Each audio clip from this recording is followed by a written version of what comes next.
पूजनीय संत समाज, श्रद्धा मूर्ति देवियों, सज्जनों, सतगुरु कबीर ने कहा है, तेरो कांच महल में डेरा, कांचो है साज, कांचो तेरो बर्तन, पक्का बोलन हारा, भाई भतीजा कुटुंब कबीला, कोई नहीं यहाँ तेरा, हे दयाल दया कर सद्गुरु, सर पर यम का डेरा, कहाँ कबीर सुनो भय साधो, सुमिरो सांझ सकेरा। सरल है लेकिन बहुत मार्मिक है। सद्गुरु कहते हैं, तेरो कांच महल में डेरा, तुम्हारा डेरा, तुम्हारा निवास, तुम्हारा आश्रय स्थल कांच का महल है, शीश महल।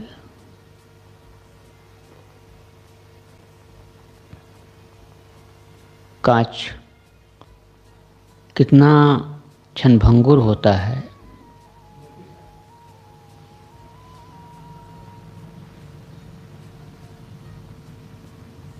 थोड़ा सा धक्का लगते ही, ठोकर लगते ही टूट जाता है। तो कांच के महल में रहने वाला इतनी सावधानी बरतता है,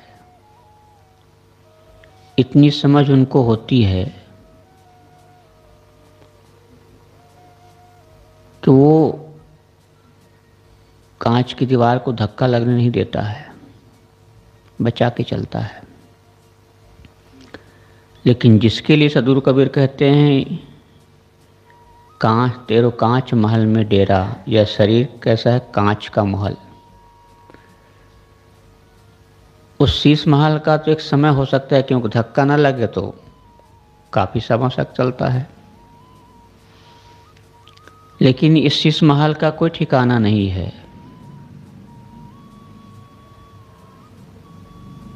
कब ध्वस्त हो जाए, क्योंकि शीश महल तो शीशा चोट लगने पर टूटता है ना। इसको बाहर से चोट लगने की कोई ज़रूरत ही नहीं पड़ती। कोई ज़रूरी नहीं कि एक्सीडेंट हो तभी मरी। बिना एक्सीडेंट के एक्सीडेंट होता है। बिस्तर पर सोया है, बस लुढ़क गया। कितने साथी, हमारे एक साथी थे, बहुत यहाँ कुछ लोग जानते होंगे, राम रूप नाम के, बड़े अच्छे साधक थे, गुरुजी की सेवा में रह रहे थे। शाम को सत्संग हुआ और उस दिन उसने बोला भी। सत्संग समापन के पश्चात गया बिस्तर में, मच्छरदानी बांध ही रहा था, चारों कोना बांध भी नहीं पाया था, बिस्तर पर लुढ़क गया, गिर गया। साथ के साथी ने कहा, क्योंकि वहाँ एक और साथी का निवास था, तो उसने कहा, अरे भाई मच्छरदानी ठीक से बांध लो। तो देखा छटपटाने लगा वो। उसने गुरुजी को भी जगाया और संतों को भी बताया। तत्काल उसे हॉस्पिटल ले जाया गया, लेकिन हॉस्पिटल पहुंचने के पहले उसने दम तोड़ दिया। क्या एक्सीडेंट हो गया था उनको बाहर से? अच्छा खासा था, हंसता रहा, बोलता रहा,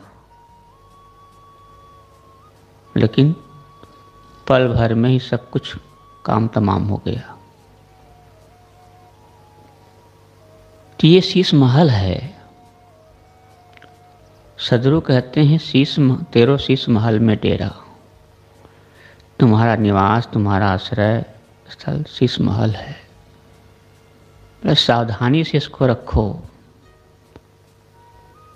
आदमी जब गाड़ी खरीदता है,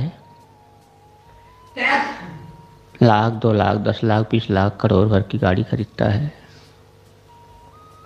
तो उसको इतनी समझ होती है कि मेरी गाड़ी किससे चलती है। उस गाड़ी में डीजल पेट्रोल की जगह पानी नहीं डालता, वो मिट्टी तेल भी नहीं डालता। उनको पता है कि यदि इसमें डीजल पेट्रोल की जगह यदि मिट्टी तेल डाला जाएगा, पानी डाला जाएगा, तो इंजन खराब हो जाएगा, गाड़ी खराब हो जाएगी, रुक जाएगी, चलने में दिक्कत होगी। इतनी समझ उसके अंदर है। लेकिन लाख, 2 लाख, 10 लाख, करोड़ से ज़्यादा कीमती गाड़ी लेकर हम चल रहे हैं। ये शरीर क्या कीमत अदा कर पाएंगे कोई? लेकिन इस गाड़ी में क्या क्या वो डालता है, कभी सोचा है? कि शराब, गांजा, भांग, अफीम खाने से किडनी खराब हो जाएगी, लिवर खराब हो जाएगा। कहाँ सोचता है कि शीश महल पता नहीं कब ध्वस्त हो जाएगा, कुछ ठिकाना नहीं है। किसी ने बड़ा अच्छा कहा है, दुनिया में हमदर्द बहुत मिलते हैं, लेकिन काम के बिल्कुल चंद मिलते हैं। मुसीबत वक्त आते ही सारे दरवाजे बंद मिलते हैं। दुनिया में हमदर्द बहुत मिलते हैं, लेकिन काम के चंद मिलते हैं, बहुत थोड़े मिलते हैं। और थोड़े में भी जब ऐसा वक्त आता है, ऐसी स्थिति आती है, जब ज़रूरत होते हैं, तब सारे दरवाजे बंद मिलते हैं, कोई साथ नहीं देता है। तो ये संसार है। सदगुरु कहते हैं आगे, कांचो साज कांचो तेरा बर्तन, पक्का बोलन हारा। कांचो तेरे साज, शरीर जो बना हुआ है, जिन तत्वों से बना हुआ है, जिन चीज़ों से बना हुआ है,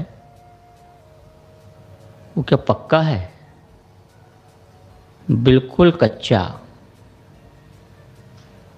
पक्का नहीं, कच्चा है। साज भी कच्चा, बर्तन भी, शरीर भी कच्चा, लेकिन पक्का बोलन हारा। बोलने वाला कच्चा नहीं है। बोलने वाला कच्चा होता तो जन्म जन्म की बातें या उनके संस्कार कैसे उनके साथ साथ रहते।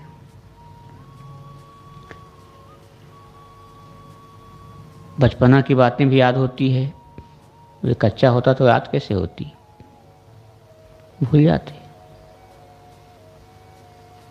तो बोलने वाला जो आत्मा है, जीव है, चेतन है, रूह है, सोल है, गॉड है, विभिन्न नाम हैं, ये पक्का है। लेकिन इस पक्का को न समझने के कारण जीवन में आदमी धक्का पर धक्का खाता है। धक्का क्यों खाता है? क्योंकि पक्का को समझा नहीं गया, कच्चा को ही अपना माना।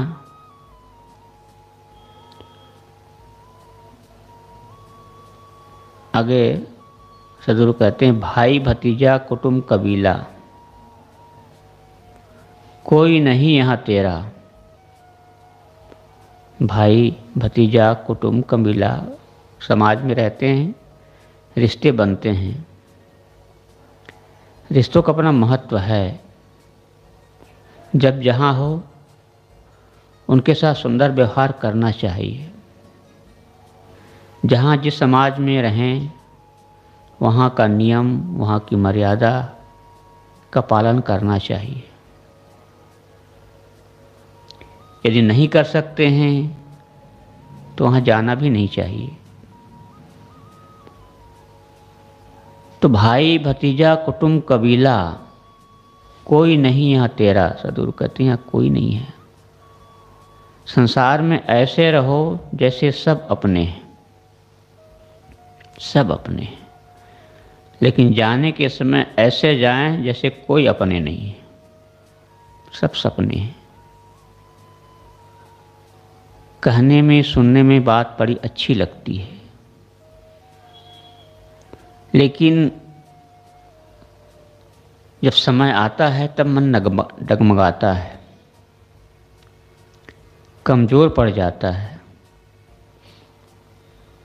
क्योंकि जब मन भोग वृत्ति में लीन होगा, कहा जाता है एक बार एक परिवार में, घर में शादी थी। शादी के समय घर के बुजुर्ग यानी दादाजी की तबीयत खराब हो गई।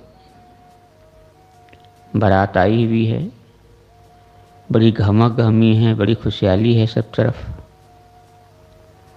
लेकिन उसी समय अचानक घर के जो दादा है बुजुर्ग, उनकी तबीयत खराब हो गई। उन्हें हॉस्पिटल में भर्ती किया गया और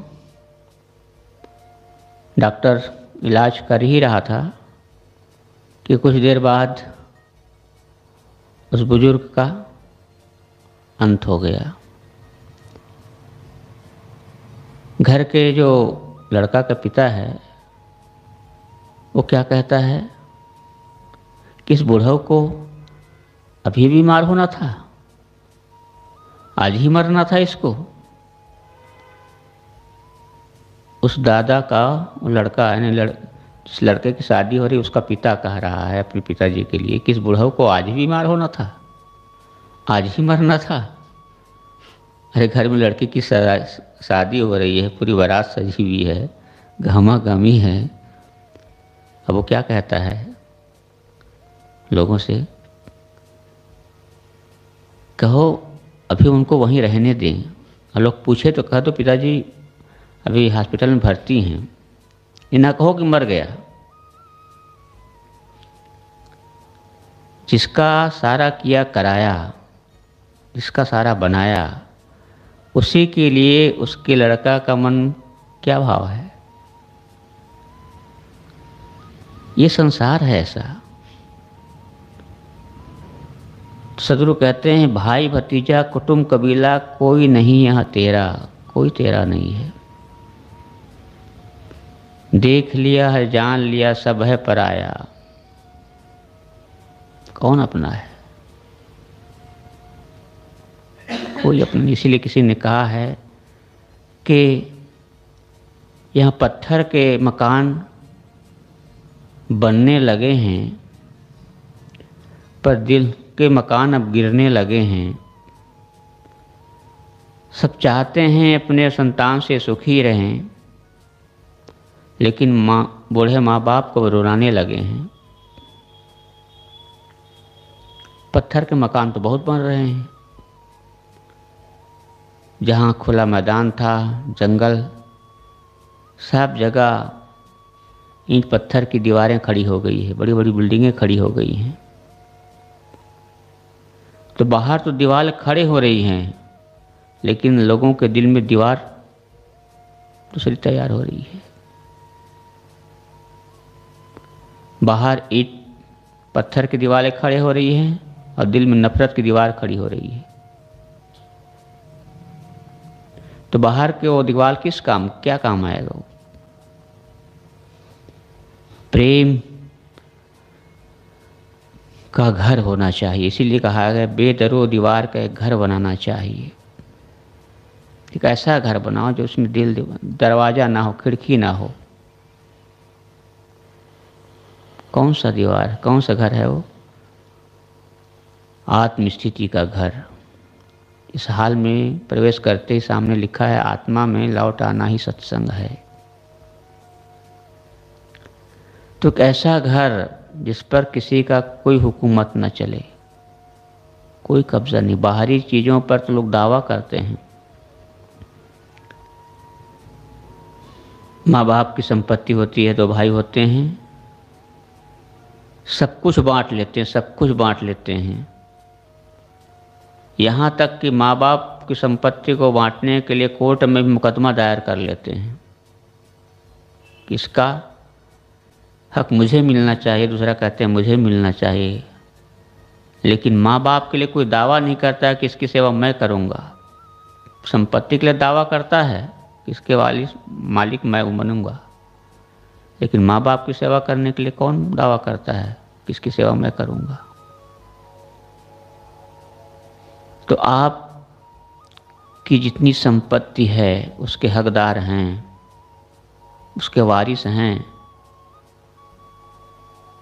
और जिसको आप वारिस बनाते हैं वो यही एक दिन आपको लावारिस बना देते हैं,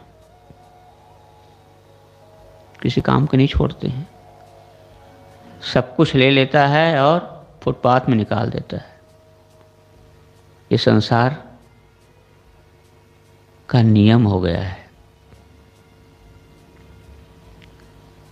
अर्थ प्रधान देश कहा जाता है, भावना प्रधान देश नहीं, अर्थ प्रधान देश।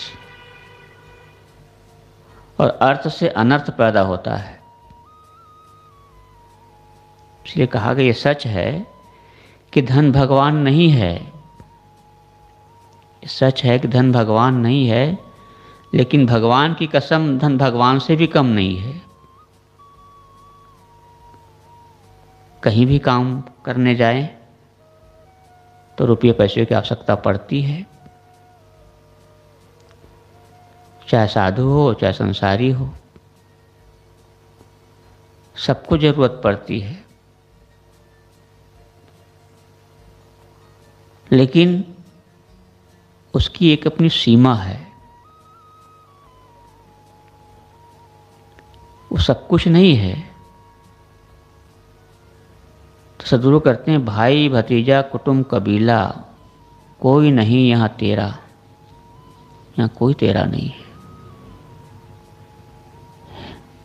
हे दयाल दया कर सदगुरु, सर पर यम का डेरा। सदगुरु कबीर कहते हैं, हे दयालु सदगुरु, दया कीजिए, कृपा कीजिए, क्योंकि सर पर यम का डेरा है। काल खड़ा सिर ऊपरे तय जाग बिराने मीत। सदगुरु कबीर कहते हैं, तेरे सर पर तो काल खड़ा हुआ है, क्यों नहीं सावधान होता, क्यों नहीं जागता। सदगुरु कह रहे हैं कि हे दयाल दया कर सदगुरु, ये सदगुरु दया करिए। सदगुरु ही हमें इस संसार से बचाने वाले हैं। दुनिया के लोग तो सुलाने वाले हैं। मोह निशा सब सोवन हारा, मोह के निशा सब सोने हुए हैं, सदगुरु ही जगाते हैं। कहा जाता है इस संसार में 3 तरह के लोग होते हैं। एक वह है जो सुन करके जाग जाता है, सावधान हो जाता है, संभल जाता है, चेत जाता है। दूसरा है देख करके संभल जाता है, जाग जाता है। और तीसरा है जो भोग करके भी सावधान नहीं हो पाता है, नहीं चेतता है। कहते हैं एक बुढ़िया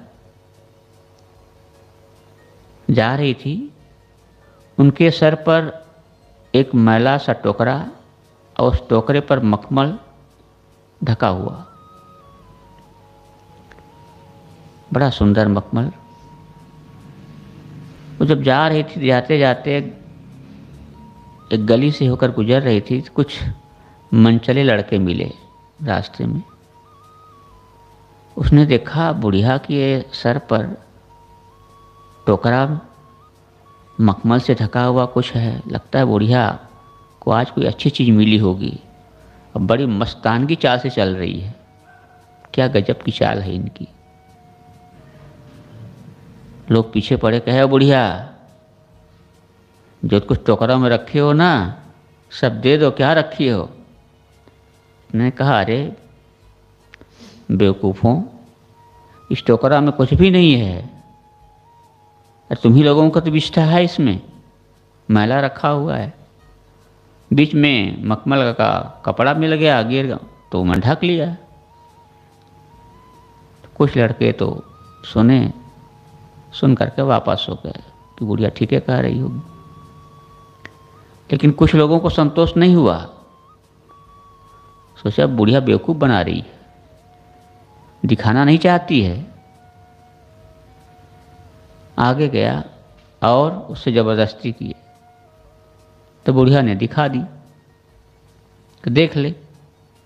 देखा तो बड़ी घृणा हुई, बदबू आने लगी, तो कुछ लोग और लौट गए। कुछ को संतोष ही नहीं हुआ, देखने के बाद भी संतोष नहीं हुआ। सोचा कहीं इस मैला के अंदर कहीं हीरा ना छुपा रखी हो। अब देखिए, एक कुछ तो सुनकर ही वापस हो गए, कुछ देख करके वापस हो गए, कुछ देख करके भी वापस नहीं हो रहे हैं। सोचा बुढ़िया हमको धोखा दे रही है, इस मैला के अंदर कोई कीमती चीज़ छुपा रखी, हीरा सोना छुपा रखी होगी। उसमें हाथ डालता है, हाथ मैला से पूरा हाथ गंदा हो गया, तो भी सावधान नहीं होता है। ये उस बुढ़िया और उस युवकों की कहानी नहीं है, ये सब लोगों की कहानी है। सत्संग में कुछ लोग सुनते हैं कि दुनिया के सारे संबंध झूठे हैं, सारी चीज़ें झूठी हैं, तो उससे संभल जाता है आदमी कि सच है। कुछ लोग भोगते हैं, दुख परे पर आपू ही जागत कहा गया ना। जब मुसीबत सर में आती है, देखता है तो सावधान हो जाता है। कुछ लोग उतने पर भी सावधान नहीं होता, बूढ़े हो जाते हैं, शरीर हिलने लगता है, फिर भी वही वासना, वही माया, वही मोह, उससे निकलने का प्रयास ही नहीं करता। तो सदगुरु कहते हैं, हे दयाल दया कर सदगुरु, सर पर यम का डेरा, कहें कबीर सुनो भय साधो, सुमिरो सांस सकेरा। गुरु कहते हैं, हे साधो, हे संतो सुनो, सुमिरो सांस सकेरा, सुमिरो, सुमिरन करो सांझ सवेरा। हमेशा हर पल हर श्वास कब जा रही है, कब जा रही है, देखें। पता नहीं जो श्वास गई है वो आए कि ना आए, ख्याल करें। मुझे उनका वो चुटकुला याद आता है बाबा रामदेव का, जब योगा सिखा रहे थे तो वो कह रहे थे कि श्वास अंदर करो, श्वास बाहर करो, बता रहे थे। काफ़ी लोग उसमें बैठे अभ्यास कर रहे थे। तो जैसे ही बाबा जी ने कहा श्वास ऊपर खींचो, श्वास खींचो ऊपर, जैसे मैं माइक से बोल रहा हूँ वैसे माइक से बोल रहे थे, काफ़ी लंबा हाल था। जैसे उसने कहा श्वास ऊपर खींचो, सब ने ऊपर खींचा, और उसी समय बत्ती गोल। अब आगे वाला वाक्य तो उसे सुना ही नहीं, तो एक बाबा जब कहा श्वास ऊपर खींचो, अब खींचा ही रह गया। अब खींचा ही रह गया तो ऊपर खींचे खींचे ऊपर खींचा गया। छोड़ा ही नहीं। तो कभी कभी अपनी अक्ल, अपने दिमाग से भी काम करना पड़ता है। तो संत गुरुजन तो समझाते बताते हैं, दिखाते हैं, देखो। इतने पर भी सावधान होना चाहिए, देखना चाहिए। यह तो इसलिए मैं कहा कि सदगुरु कहते हैं सुमिरो सांस सकेरा, सुमिरो, देखो क्या हो रहा है। ये कौन बताता है? सदगुरु बताता है। संत हमें यही तो बता रहे हैं रोज कि ऐसा काम करो संसार में जिससे अब आना जाना बंद पड़ा। तो सदगुरु इस पद में बताते हैं अंत में, कहें कबीर सुनो भय साधो, सुंदरो सांस सकेरा। बस बोलिए सद्गुरु देव की जय।